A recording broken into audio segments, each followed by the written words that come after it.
Cuando te conviertes a Cristo, adquieres muchas bendiciones o privilegios. El primero de ellos es que te conviertes ¿en qué?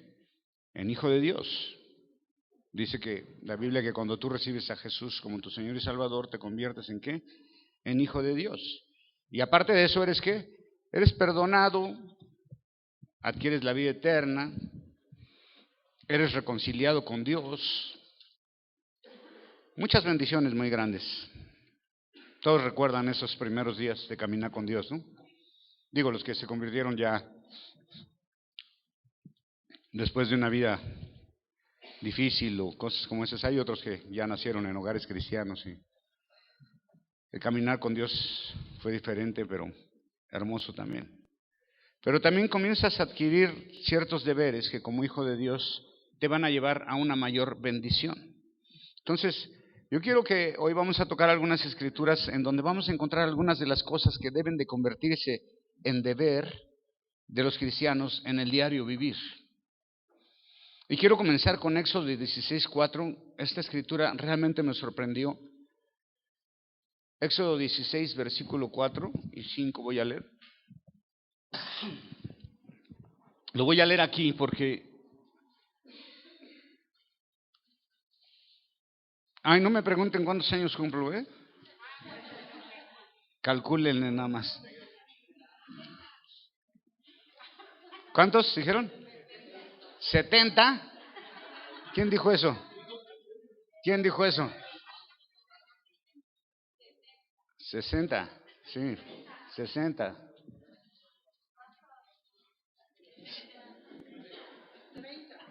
No, ya párenle. Y Jehová dijo a Moisés: he aquí yo os haré llover pan del cielo, y el pueblo saldrá a recogerá diariamente la porción de un día, para que yo os pruebe si andas en mi ley o no. Y el siguiente más, en el sexto día prepararán para guardar el doble de lo que suelen recoger cada día. Hay una palabra que me sorprendió muchísimo ahí, y es la palabra porción, del primer versículo. ¿Alguien tiene una Biblia en una versión diferente que esa palabra esté cambiada? Cuando dice, y el pueblo saldrá y recogerá diariamente la porción. ¿Alguien tiene una palabra diferente ahí en su Biblia? ¿O no? ¿Sí? ¿Cómo dice la tuya? Alimento, ración. Ok, ¿sabes cuál es la palabra que usa ahí? Me sorprendió muchísimo. La palabra que usa para porción es la palabra dabar. ¿Y sabes qué quiere decir dabar? Si lo buscas en la etimología de la palabra en hebreo, la raíz de esa palabra en original, dabar, quiere decir palabra. Entonces ahí dice, en la versión Reina Valera 2017, dice, y recogerá diariamente la palabra de un día. ¡Wow! ¡Qué impresionante! Me impresionó mucho eso, ¿eh? Entonces, tenga mucho en mente eso. Ahí está usando esa palabra que se llama dabar, que literalmente quiere decir palabra, y lo traducen como porción. Pero si tú vas al hebreo original, en realidad dice palabra. Dice, recogerán la palabra cada día. Entonces Dios les dice, yo les voy a hacer llover pan. Ellos ya se están quejando, diciendo, no, pues ¿para qué nos sacó de Egipto? Mejor nos hubieran matado. Allá comíamos unas ollotas de carne y de todo, pan Bimbo y toda la onda. Pero, ¿será cierto que ellos estaban comiendo todo eso? Pues eran esclavos. Los esclavos no comen así ollas de carne como ellos dicen. Si bien les va pan con frijoles y ya, ¿no? Pero bueno, Dios les dice, ¿saben qué? No se quejen. Les voy a dar pan del cielo. Va a llover pan del cielo. Entonces voy a alimentar. El pueblo iba a tener su alimento. Dios iba a hacer algo maravilloso. Iba a hacer su parte. Pero el pueblo tenía que hacer también su parte. Y todo esto tenía un propósito de parte de Dios. El propósito dice que era ¿qué? Probar al pueblo. Quería probarlos. El propósito era ese. El pueblo tenía que recoger la porción, es decir, lo que acabamos de decir, tenía que recoger la palabra de un día, es decir, solo lo que se iban a comer. Y en obediencia a esta instrucción, Dios iba a ver si andaban en su ley. Es decir, esta era una lección educativa para ellos y tenía por objeto llevarlos a obedecer y a confiar en la provisión de Dios, es decir, en la palabra de Dios, la promesa hecha por la palabra de Dios de que iban a ser alimentados a través de Dios. Esa era la palabra que Dios dio. Dijo, yo voy a hacer llover pan del cielo. Eso es algo loquísimo. ¿Te imaginas? Lo que hace Dios está haciendo que llueva pan. Ya sabemos cuál pan es, ¿verdad? ¿Cuál pan es? Es el maná maná. Y debían de tomar solo lo que iban a comer, esa era la obediencia, ni más ni menos. Nadie podía tomar más ni menos. Nadie se podía aborazar. ¿Te imaginas si Dios hace llover pan aquí en México? Los aborazados de volada, hasta con costales acá guardando. No, ya conozco a los mexicanos. Dios hace llover bendición, hermano, sobre muchos, sobre sus hijos. Dios hace llover bendición muy grande, pero tú tienes que hacer tu parte. No te puedes quedar con los brazos cruzados. Debes de moverte a buscar esas bendiciones de Dios. No esperes a que Dios haga todo. Tú tienes que buscar la bendición de Dios. Cada nuevo día hay que buscar esa bendición de Dios. Hay que buscarle desde temprano. Ellos tenían que salir a buscar esa bendición de Dios. Al amanecer, cuando salían, ya estaba ahí el pan y tenían que salir a buscarlo. Yo te pregunto, ¿qué es lo primero que haces cuando despiertas? Cuando abres tus ojos. ¿Qué es lo primero que haces? ¿Agradeces a Dios o dices, quiero un café? ¿Qué es lo primero que piensas? ¿En Dios o en café? ¿En Dios? ¿Todos piensan en Dios? No, ¿verdad? Algunos se voltean y ven así, dicen, cuando están recién casados dicen, ¿cómo amaneciste, mi amor? ¿Ah? Y ya cuando tienen algunos años dicen, ¿cómo amaneciste?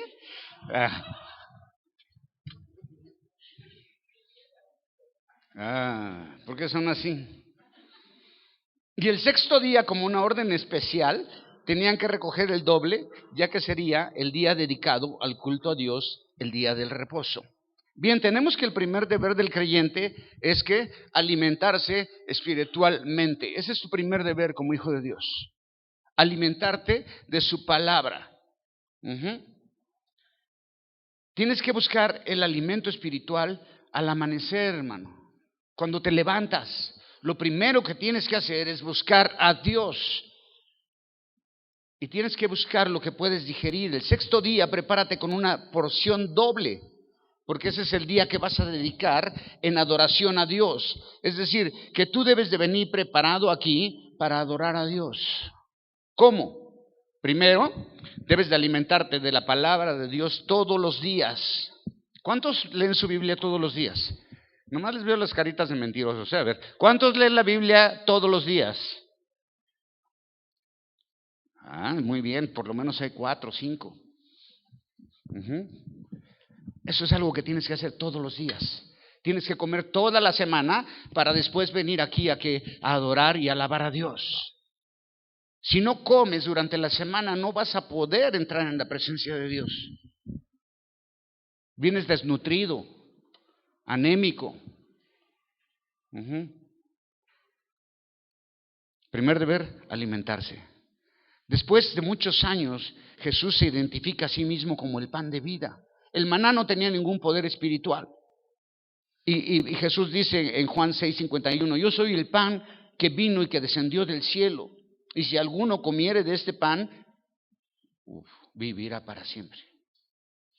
Y el pan que yo daré es mi carne, la cual daré por la vida del mundo, dice. Otra escritura que refuerza la alimentación diaria está en Nehemías. En Nehemías capítulo 8, verso 3, dice, échale por ahí, Chispita. Nehemías, capítulo 8, verso 3. Y la leyó en presencia de ellos en la plaza que está enfrente de la puerta del agua. Todo el pueblo estaba muy atento a la lectura del libro de la ley. La leyó en la puerta del agua. Ahí donde, agua, electropura. El camión del agua llegaba por ahí. Bueno, nada, no se crean. Cuando regresaron de cautividad todos los... ¿Ya ni hay electropura o sí? ¿Sí? Ese era de mis tiempos. Cuando regresaron de la cautividad y comienzan entonces con los trabajos de reconstrucción de los muros, pero durante ese tiempo la palabra de Dios fue muy escasa. La observación de la ley también, no había mucho conocimiento de esta. No existían copias de la ley de Moisés, se habían perdido.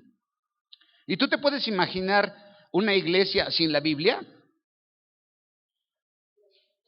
¿Te la puedes? Si hay iglesias sin Biblia, aquí hay una donde dice, no, es que aquí no usamos la Biblia porque nos dirigimos por el Espíritu Santo. Eso dijo el pastor. Pues sabe que lo que era trae, ¿no? Pero bueno. Es una iglesia sin Biblia, no es iglesia, hermano. Entonces, hay algunos que predican que de un correo electrónico y que de una reflexión que me llegó y cosas como esas. No, tú debes de hablar la palabra de Dios siempre. Ese es el alimento que tenemos. Bueno, no había copias ya, pero en el libro de Segunda de Crónicas, en el capítulo 34, del 34 al 36, a partir del verso 8 en adelante, se nos relata cómo se encontró un libro de la ley. Están construyendo y de repente lo ven ahí, dije, qué teto, dicen, ¿verdad? Así como que maná, qué teto. Y lo sacan y se dan cuenta que es un libro de la ley. Y cuando lo descubren, lo llevan al rey y causa un efecto tan grande en el rey y en su pueblo, años antes de la reconstrucción total y de la caída de Israel. Les recomiendo leer Crónicas 36 a 34, Segunda de Crónicas.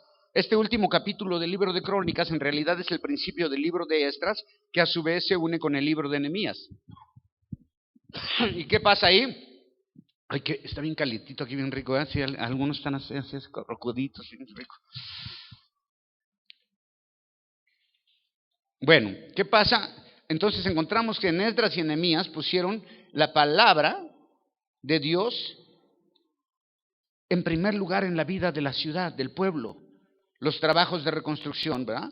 Entonces, ellos cuando lo encuentran, reúnen a todo el pueblo y dan una conferencia de una semana. ¿Sabes cuántas horas al día leían la palabra de Dios en frente de todo el pueblo? ¿Cuántas crees? 12 horas diarias durante una semana. Qué rico, ¿no? Ay, no, yo quiero ver el Super Bowl. Ahora nos vamos a quedar 12 horas aquí, nada de Super Bowl. Nada de Super Bowl, aquí 12 horas. Cierra la puerta, ciérrala con llave. Lo siento, no sale nadie aquí. ¿Qué? ¿Me van a acusar con su mamá o qué? ¿O con mi mamá? Ya no me pueden acusar a mí con nadie. 12 horas. ¿Y sabes qué produce eso? Un avivamiento muy grande en el pueblo de Dios. Porque el pueblo de Dios se reencuentra con su Creador a través de la palabra escrita. Una vez más la palabra de Dios fue presentada al pueblo porque no la conocían o la habían ignorado por mucho tiempo. Lo que ocurrió en Jerusalén a partir de ese momento, ¿sabes qué fue? Que el pueblo comenzó a responder de acuerdo a las escrituras. ¿Por qué? Porque Dios quiere un pueblo que conozca su palabra. No quiere un pueblo ignorante. Quiere un pueblo que conozca su palabra, que reaccione conforme a la escritura, porque esa es la palabra de Dios. Muchos no conocen la palabra de Dios, les da flojera. Todos tenemos una mente, entendimiento, y debemos regocijarnos al hacer la voluntad de Dios, que es obedecer la palabra de Dios. Nuestra vida debe ser cautivada por la palabra de Dios como creyentes. Sin embargo, hay muchas cosas más que tienen cautivada tu vida, más que la palabra de Dios. La palabra debe ser entendida antes de que pueda ser aplicada para transformar nuestras vidas. Si tú no entiendes la palabra, no la puedes aplicar a tu vida. Tienes que entenderla. Esdras era un escriba. Él llevó el libro, pero además era un sacerdote también, lo que le hacía una persona idónea para compartir la palabra. Porque estas características deben de acompañar a cualquier expositor de la palabra y a cada creyente en el estudio de la palabra. Debe estar el Espíritu de Dios, pero también debe de haber estudio. La Biblia no nada más se lee como un libro, es un libro que se tiene que reflexionar, meditar, pensar. El libro que encontraron era el Pentateuco. Y ahí dice que se les permitió estar presentes a toda la comunidad. Hombres, mujeres, niños, adultos, ancianos, de todo. Una sola congregación, sin separaciones. Hace unos días platicaba y bueno, no voy así porque ya no quiero ofender a nadie ni nada, pero el requisito era que entendieran, que tuvieran entendimiento. Y dice que estaban muy atentos a la palabra. Entonces, el punto aquí es, tenemos el privilegio de escuchar la palabra de Dios. Entonces tenemos que hacer lo posible por entenderla, por darle sentido en nuestras vidas. Estar atentos a lo que Dios me está hablando, porque Dios está hablando a mi mente a través de su palabra. Por eso debo tener atención a lo que Él está diciendo. ¿Sí? ¿Están de acuerdo? ¿Sí, hermanos? Ahorita prendemos aquí la tele y vemos el Super Bowl aquí. Salmo 61, verso 8. Te vas por el guacamole. Pero aquí sí le ponemos chile. ¿Usted quiere pastel desde hace rato, va? Bien. Tráigale un pastel aquí a mi hermana también, por favor. Salmo 61. ¿Por qué no pusiste 34? Te faltan 30 y tantos más. Verso 8. Así cantaré tu nombre para siempre. Y luego, ¿qué dice? Pagando mis votos cada día. Otro deber diario, ¿verdad? Cada día. Otro deber del creyente, del Hijo de Dios, es cantar su nombre para siempre. Es decir, proclamar su nombre en alabanza. Me encantó cómo cantaron las mañanitas, pero si así cantaran la alabanza,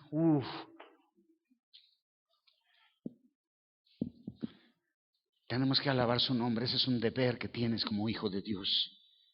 Pero eso se conecta en este bellísimo salmo con pagando mis votos cada día.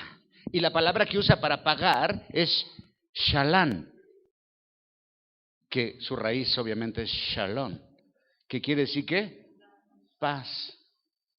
Pero realmente aquí está hablando de una mente sin dudas, con seguridad, en cuerpo, mente y ánimo. Es decir, pagar votos a Dios te lleva a un estado de paz en todos los sentidos. ¿Qué significa eso? La palabra para votos es neder, que significa promesa. Entonces, otro deber del creyente es cumplir con sus promesas a Dios, con su servicio a Dios. Porque a nosotros nos encanta que Dios cumpla sus promesas y hasta las reclamamos, ¿verdad que sí? Yo he escuchado gente que le reclama a Dios y dice, no, tú dijiste esto y ahora me lo das, porque ahí dice. Nos encanta que Dios nos cumpla promesas, pero nosotros hacemos votos con Dios también y los rompemos, muy fácil, ¿o no? ¿Recuerda cuántas promesas has roto a Dios? ¿O no? ¿Sí te acuerdas o no? ¿O te las recuerdo? Las promesas, no. ¿Sí? Creo que yo también he hecho promesas y a veces no cumplo. No cumplimos con darle a Dios, con pagarle sus ofrendas, sus diezmos. Obvio, algo súper importante para el creyente también es la oración, el deber de orar todos los días, estar en comunión con Dios. Un tema bastante extenso, pero un creyente que no ora, un creyente que no lee la Biblia, un creyente que no paga sus votos, un creyente que no ora, está desconectado del reino de Dios por completo. Ujú. ¿Cuál es el propósito de que tú vengas aquí a adorar? Alimentarte en el Espíritu, pero también tienes que el compromiso de instruirte en la palabra de Dios tú también, de leer tu Biblia, de orar, de pagar tus votos a Dios. Proverbios 8:34. Mira lo que dice, me encanta este. Proverbios 8:34, por favor. Está más lento que. Ah, ya, ahora sí. Bienaventurado el hombre que me escucha, velando a mis puertas cada día, aguardando a los postes de mis puertas. ¿Mm? ¿Cuándo? Cada día. Es todos los días. Aquí yo tengo en mi versión, dice, bienaventurado el hombre que me oye trasnochado a mis puertas cada día, guardando los umbrales de mis entradas. Dice, el verso siguiente dice, porque el que me hallare, ¿qué? Verso siguiente, Max. Porque el que me halle, hallará la vida y alcanzará el favor de Jehová. ¿Cómo lo está buscando? Dice, trasnochado, velando. Wow, todos los días. Es alguien que siempre está en vigilia, buscando a su Señor, porque sabe que en Él se encuentra la vida. Está en alerta, esperando al Señor cada día, escuchando su palabra, porque en Él está la vida. Y hallarlo es la fuente de vida. Entras en pacto con Dios. ¿Sabes? Sabemos que Él viene pronto. Es algo que se nos olvida a la iglesia, que se nos olvida a los creyentes, que Él va a regresar.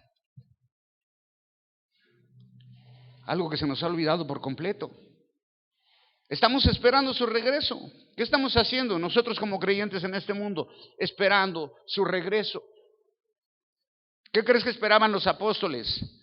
Pablo, Pedro, Chucho, Jacinto y José, ¿te acuerdas? Pedro.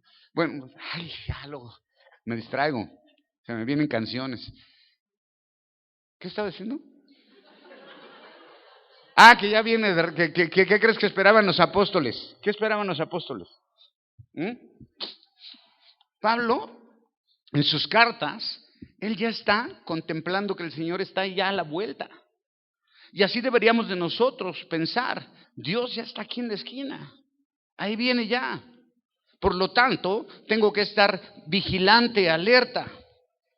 ¿Pero qué tengo que vigilar? Tengo que vigilar mi vida, no la de los demás, ¿ok?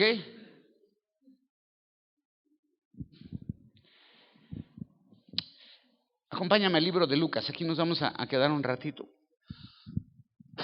Lucas capítulo 9, en la famosa cruz, ¿verdad? Verso 23. Jesús está dando unas declaraciones asombrosas, ahí ha hablado de sus sufrimientos y ahora dice, y decía a todos, o sea, aquí están todos, pero dentro de todos hay algunos. Por eso dice, y decía a todos, si alguno quiere venir en pos de mí, niéguese a sí mismo, tome su cruz, ¿cuándo? Cada día y sígame. Algo que se nos olvida como parte del deber diario del creyente es vivir conforme a nuestro Señor. Muchas veces esa cruz no existe ni siquiera. La dejamos en la cochera. Ajá. Está en el almacén de los tiliches. Se nos olvida. Por eso Jesús se dirige a sus discípulos y después de hablar de sus sufrimientos venideros, lo que le espera, lanza una pregunta que es como decir, ya saben el precio que yo voy a pagar. ¿Todavía le quieren entrar? Era como decir, yo soy el maestro, yo soy el Hijo de Dios y me espera mucho sufrimiento. Quienes sean mis discípulos, tal vez puedan experimentar algo así también. Así es de que Les pregunto, ¿alguno quiere seguirme? Uf, si alguno dice, por eso dice si alguno, porque no es por la fuerza, es voluntario. Tú no puedes obligar a nadie a seguir a Cristo. Ni Él le obliga a nadie a seguirlo, debe ser voluntario. Si en verdad quieres seguirlo, tiene que haber disposición y conocimiento de que seguir a Cristo tiene un precio y debes de ser discipulado. Por eso dice si alguno, porque no todos quieren. Unos solamente quieren ser amigos de Jesús, pero no discípulos. Hay dos clases, los que quieren.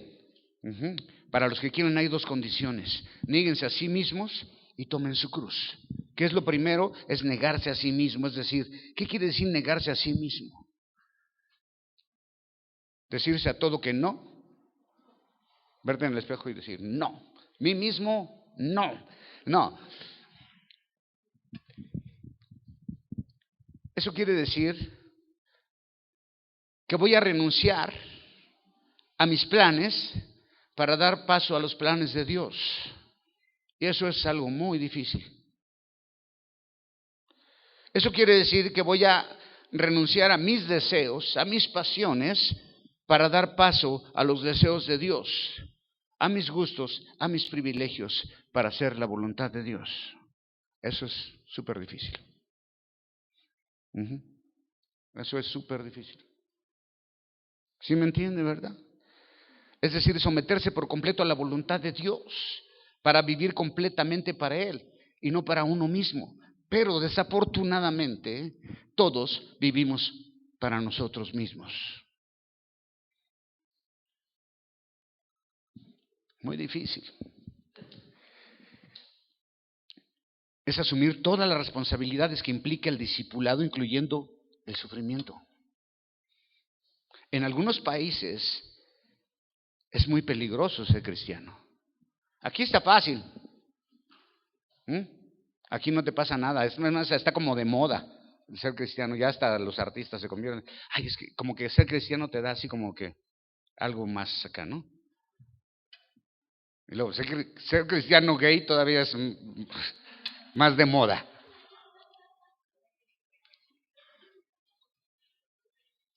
No existe eso, ¿eh? Es asumir responsabilidades. Tú imagínate cómo le sonarían estas palabras a los primeros discípulos, porque ellos sabían lo que era la cruz. Ahora nosotros la cruz la vemos muy chida, ¿no? Hasta hay el cruz azul y que cruz roja, y hay de todo tipo de cruces. Se la cuelgan los cristianos acá, y la papelería de una iglesia, la cruz, en las iglesias católicas la cruz acá. La vemos ya como nada, ¿no? Pero equivale a la silla eléctrica de nosotros, o a la inyección letal. A eso equivale. Entonces imagínate cómo le sonó a los discípulos, o cómo nos sonaría a nosotros si Jesús viniera y dijera: aquel que quiera seguirme, agarre su silla eléctrica y electrocútese. ¡Wow! ¿Ah? O agarre su jeringa y póngase su inyección para morir.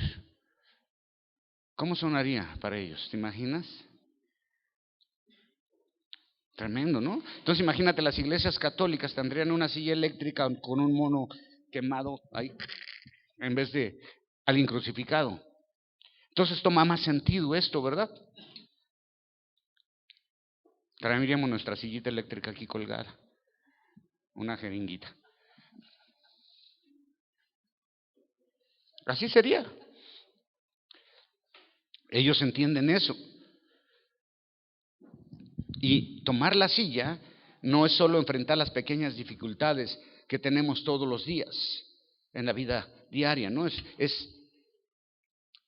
es enfrentar tus decisiones, es vivir una vida para Cristo y estar dispuesto a someterte a su señorío. Y pues ahí ya no suena muy atractivo, ¿verdad? Suena chido cuando te dicen: no, declara, prospera, y acá, y todo. Eso suena chidísimo, ¿verdad? Rechaza, cancela, no lo declares. Tú eres un campeón, eres un ganador. ¿Mm? Todo eso suena muy chido. Dios va a aumentar tus finanzas. Dios te va a sanar. Y la otra vez platicaba con algo y dice, ¿por qué los cristianos oran para que Dios los sane? Pues que no es lo que queremos, morir para ir con Cristo. Entonces, ¿por qué quieres que te sane? Pues es ilógico, ¿no? ¿Qué es la esperanza de todo creyente? Está con Él, ¿no? ¿Cuál es tu mayor anhelo? Estar con Él, ¿no? ¿Y cómo puedes ir con Él? Tienes que abandonar tu cuerpo. Algunos van a ser transformados, pero eso todavía no sucede. Va a suceder, ¿ok?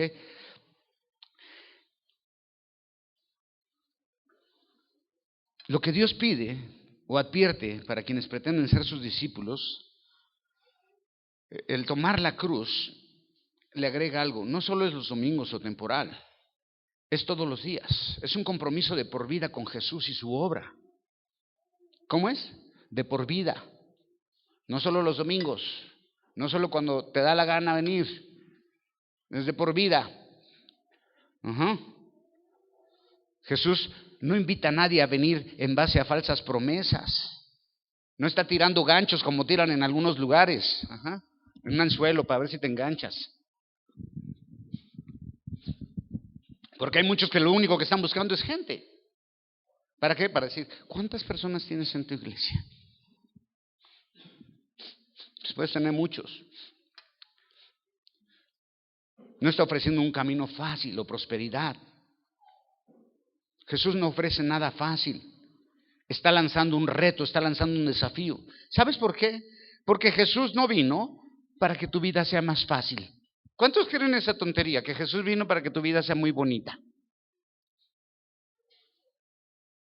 Jesús no vino para eso. Están equivocados. Si te enseñaron eso, estás equivocado. Sí, bebé. Es que eso que dijo el bebé fue amén. ¿Sabes a qué vino Jesús? No vino a hacer la vida fácil. Vino a ser grandes hombres y mujeres que quieren correr el desafío de seguir a Jesús. Y lo más interesante es que Jesús no le pide a nadie nada que Él no esté dispuesto a hacer. Seguir a Jesús es decirle no a la vida fácil, no a la comodidad. Y no con esto quiero decir que no es todo aquello, sino que tienes que renunciar a aquello que está basado solamente en tus propios intereses. Desafortunadamente, todos buscamos nuestros propios intereses.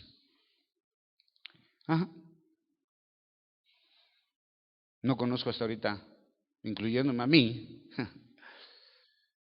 a nadie que no esté buscando lo suyo. La Biblia dice lo mismo.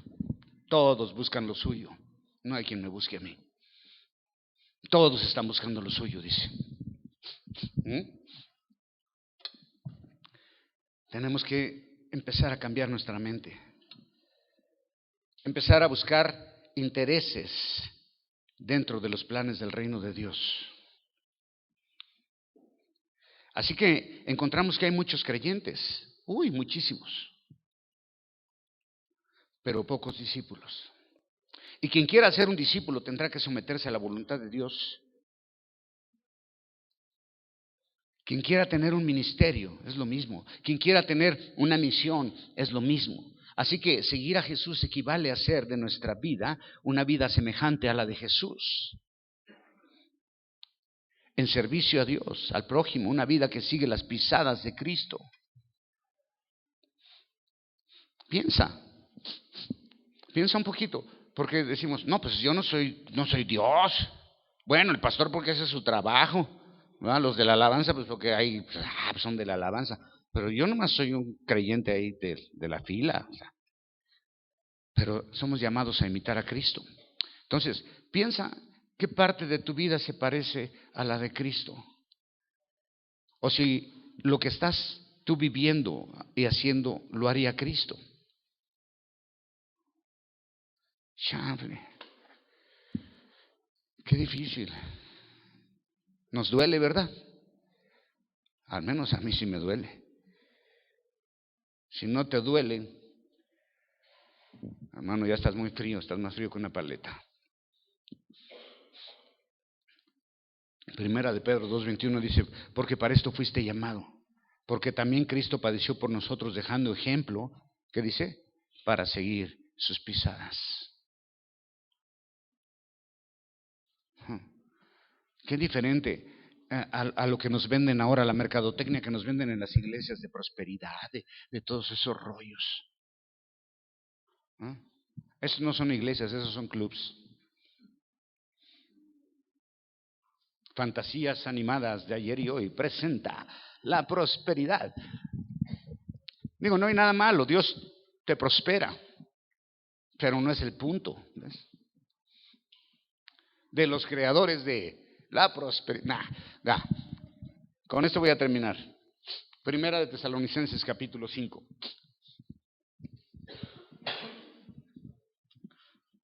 Verso 15 al 23. Esto es algo que tiene que hacer el creyente. Aquí se ve si eres creyente, discípulo o nomás le juegas al Mickey Mouse. Asegúrese de que nadie pague mal por mal. ¿Okay? Nadie pague mal por mal. Más bien, esfuércense siempre por hacer ¿qué? El bien. No solo entre ustedes, sino a todos. Luego, estén siempre ¿qué? Alegres. Yo veo ahorita unas caras tan alegres aquí.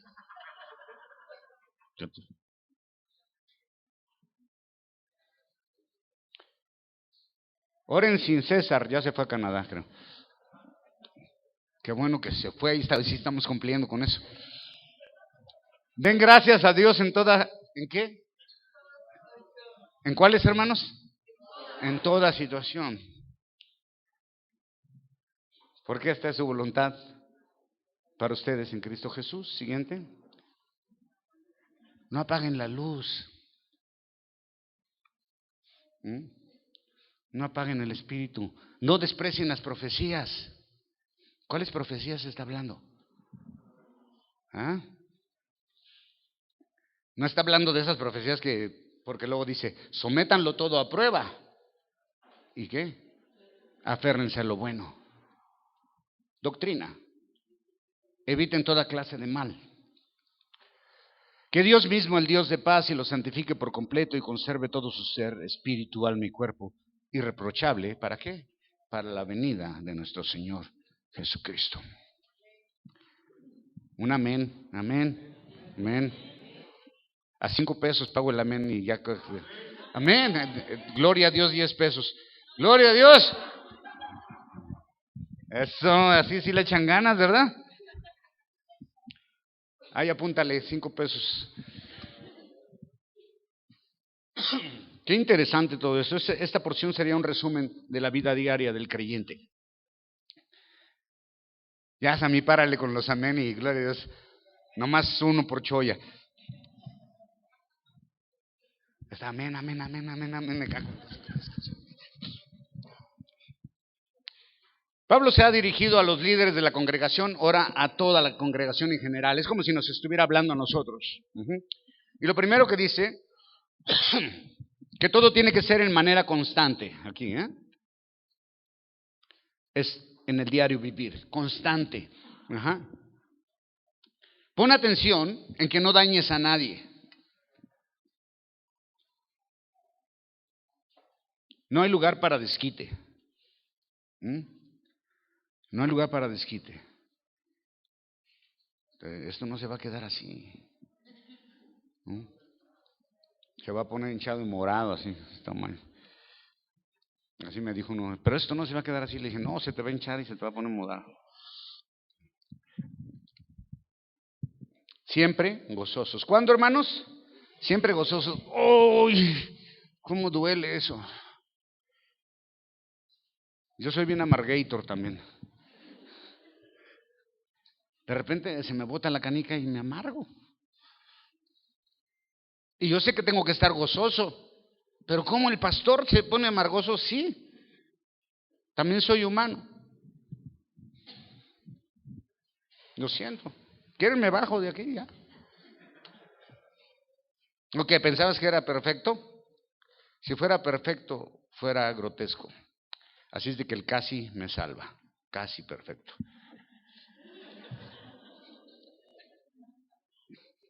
No dije que fuera perfecto, casi perfecto. Ese casi me salva de ser grotesco. ¿Okay?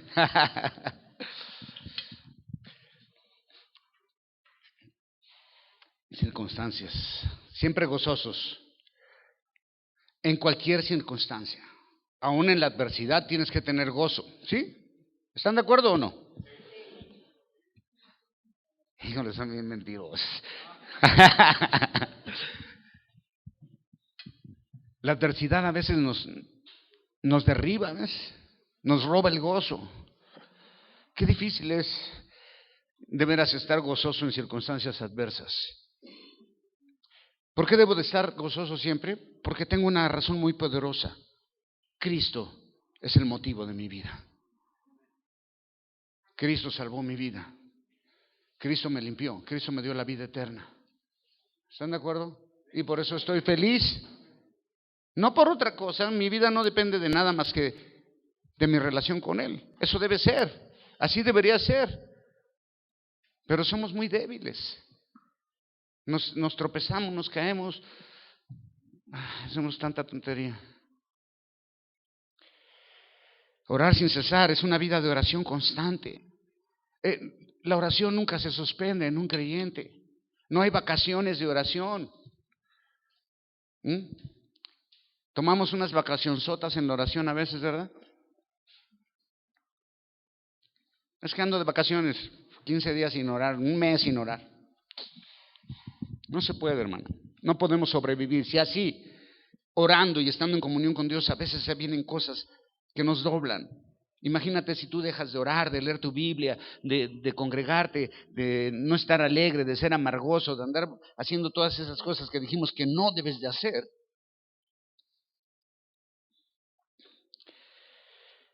Oración, y todo esto conecta con dar gracias a Dios por todo. Agradecimiento a Dios, y debe ser una regla que brota en automático en el creyente. El creyente siempre está dando gracias por todo, hasta en la adversidad.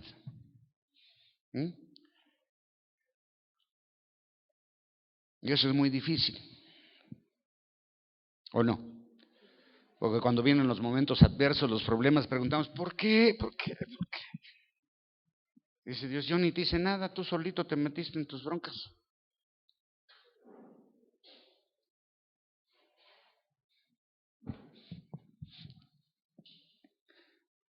Porque cuando hacemos este tipo, perdemos nuestro gozo, nos desconectamos con Dios, no somos agradecidos. ¿Sabes qué pasa? Apagamos el Espíritu Santo. Apagamos el Espíritu Santo. Es tan fácil como hacer esto, mira. Voy a apagar el Espíritu Santo. ¿Dónde está? Me costó trabajo. Ya. Apagado.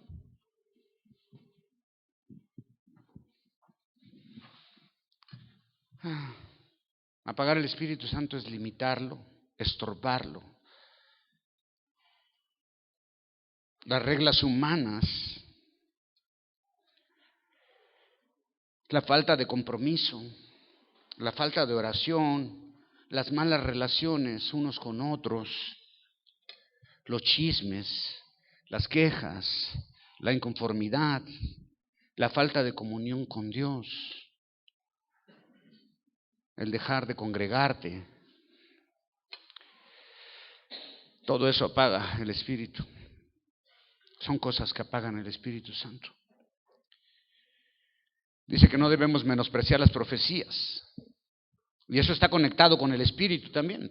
Pero al mismo tiempo está hablando de profecías que anuncian el regreso de Cristo, pero nos llama a permanecer alerta. Y después nos pide que examinemos todo. ¿De qué está hablando? De la enseñanza, de la palabra, de las doctrinas. Porque luego el creyente, por eso tienes que leer tu palabra para que no seas engañado. Y estudiarla, no solamente leerla. Porque luego dicen, no, si salen con unas, ¿quién te dijo eso? No, pues es que el pastor dijo. Y entonces ustedes asumen que el mono que está aquí parado sabe todo y que lo que él diga eso es. Pues no. Es que el pastor es teólogo y fue al Instituto Bíblico Panchito Morales y no sé qué ondas. No, tú tienes que checar. Y luego, ¿qué tienes que hacer? Examinarlo todo, hacer un examen. Y ese examen se hace a la luz de la Escritura, no lo que a ti te guste, porque muchos hacen el examen de lo que a ti te gusta. Y si te gustó, aunque sea falsa doctrina, dices, no, sí, amén, aleluya, gloria a Dios. ¿Verdad? Nos gusta mucho eso. Dile a tu hermano que está junto a ti, Dios tiene una herencia para ti. Dile, yo tengo la herencia, yo tengo la herencia. Así yo he escuchado esos. O sea, dicen que la herencia que promete Dios no es espiritual ni nada de eso, es una herencia en billete. Yo lo he oído así. Y le dice, dile a tu hermano que está junto a ti, yo tengo una herencia, yo tengo una herencia. Hermano, ¿y qué hace el que recibe la herencia? ¿Qué hace con lo primero que hace? Se va de vacaciones. Dile a tu hermano que está junto a ti, me voy de vacaciones, me voy de vacaciones. Y a los cristianos les gusta creer esas tonterías. Y están felices con esas babosadas. Porque esos son. Entonces tienes que examinarlo todo y solamente retener lo bueno. Y después dice, absténganse de toda maldad.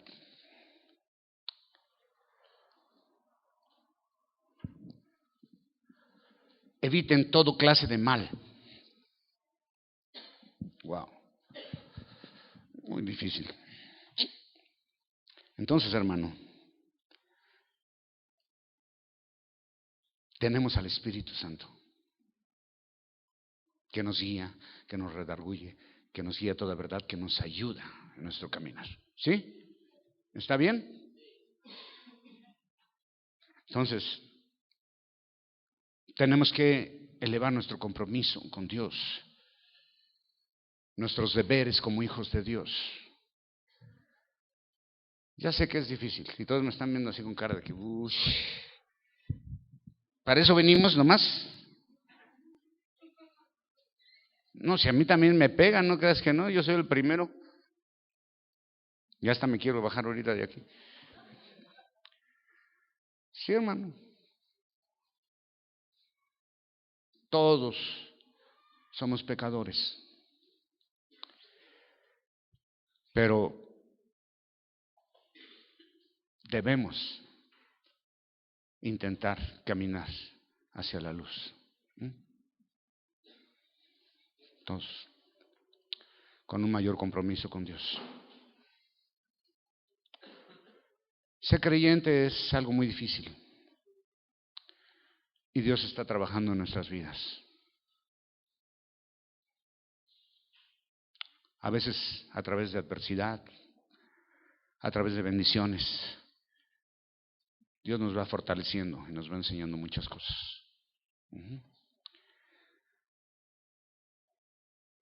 Que Dios te bendiga, hermano. Dale un aplauso muy fuerte al Señor.